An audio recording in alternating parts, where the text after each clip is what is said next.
My name is Mark Edwin Peterson, and I work as the librarian and archivist here at the Woodrow Wilson Presidential Library and Museum.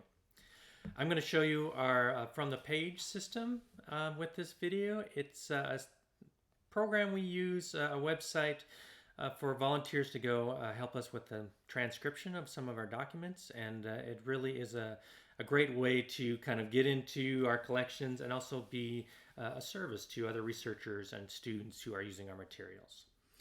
So if I just go here to fromthepage.com on the internet, I can sign up to transcribe up here at the top.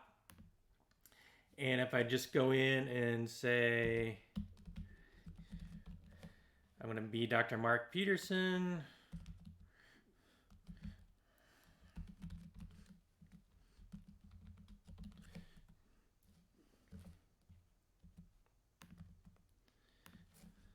And put in a password. And then I have to go down here and prove that I'm not a robot. Hopefully you will be able to do that. Hopefully there's no robots out there who really want to do transcription. So I just keep clicking this until it's satisfied. And sometimes that can take a while. Verify it. And then go down here and create account. So now I'm all set up. I'm signed in as Dr. Mark Peterson, and I can go to a dashboard for me as a collaborator, or I can go to this Find a Project. You'll see that this system is used by many institutions, including some major special collections. So there's some Harvard material up here. The University of Virginia is using this. Alabama, Mississippi. There's a lot of archives and libraries that find this a valuable system. So if I put in here in the search collections this WWPL, that will bring you to the Woodrow Wilson Presidential Library and Museum. Oops, that's not the button I wanted to press. But if I go here, you'll see that we have two different collections that we're asking for help with.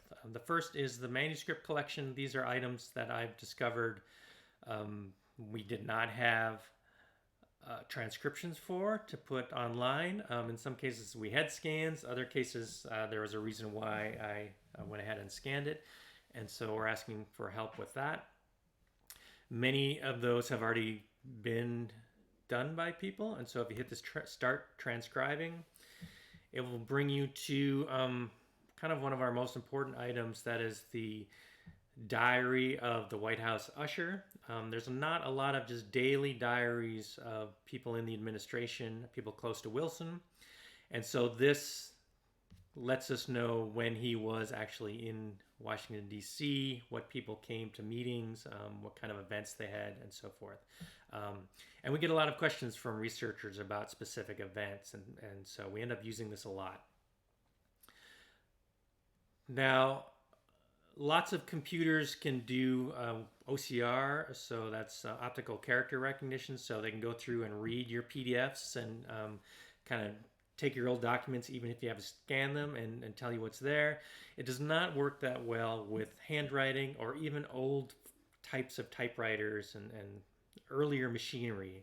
And so you'll see this one, the system was able to pull up some words, but it's still there's a lot of gaps and a lot of confusion. And so some of what we're asking volunteers to help us with is just to go through and check what has been done and make it usable.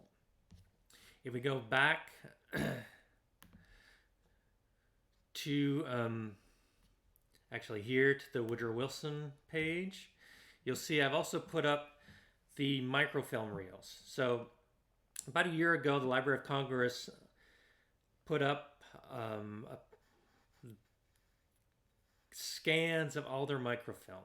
So they have about 600,000 pages of Wilson material there, all open to the public. It's the government's library. And it was a huge godsend, made things much easier, especially if you did not have any access to these microfilms in any local library. However, that system is very hard to use and very hard to search, um, and really just to get a handle on. And so, one of the things we've done as part of a service to people is to put up some of these microfilms. Um, and this is after I fed them through a process, a transcribus system at a German university. And so we get much better OCR results. But it's still not great. And so I managed to put up over 10,000 pages. Um, and this system will be searchable too in a fashion. But what we're asking people to do is go through and check those scans, and edit them where they need to be and correct them, and then we'll go back and do the steps to put some of those documents into our digital archive. So this means that you can search by just the transcript, you can organize things by date, and also they'll come up in Google searches. And so this will give people access to some of those important administrative records. So Woodrow Wilson was very good about keeping his records in order, and so he had subject files, and he also had very large collections of material from the Paris Peace process, that whole conference at Versailles. And so it's a lot of important historical documentation about World War I and the end of World War I and kind of the rebuilding of Europe. Because there's so much stuff, I have started with microfilms that we'd already downloaded for researchers, and this means that some kind of important topics are already available. So the one I want people to start on, if they're interested, is microfilm reel 285, which contains the file on lynching. So lynching was a huge problem in the beginning of the 20th century. It was a political issue during the Wilson administration, and especially in the summers of 1918, 1919, there was a big upshoot in the number of violence, the number of events of violence against African Americans, and there was also a big response. So there was lots of editorials and speeches and kind of, for us, most importantly, there were lots of calls for Woodrow Wilson to come in and do something about the situation. And so there's a large file. It has about 300 different items. And if you go to this reel 285 and come down way down in here, so we're now at page 1077 within that collection, and you can see that we do have fairly good character recognition for this typewritten script on this page, but it's not perfect, and also the handwritten script of these signatures is very difficult for the computer to understand. And that's one more reason to kind of encourage people to do this transcription. If you can read that script,